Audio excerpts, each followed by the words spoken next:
everyone, today I'm going to show you how to highlight specific words in yellow in Google Sheets.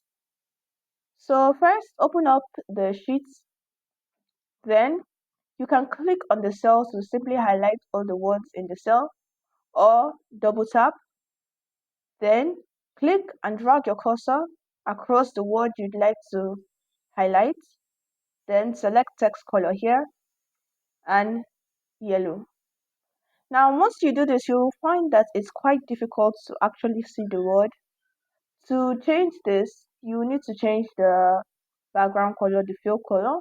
So simply click on this and you can select something dark, a color like gray but not too dark if you selected only one word to highlight so that the other word in black is still visible. And that's all for today's video. I hope it helped you out. If it did, make sure to leave a like, share, and leave a comment below if you have any questions. Also, don't forget to subscribe to our channel for more videos like this. Thanks for watching, and I'll see you in the next video.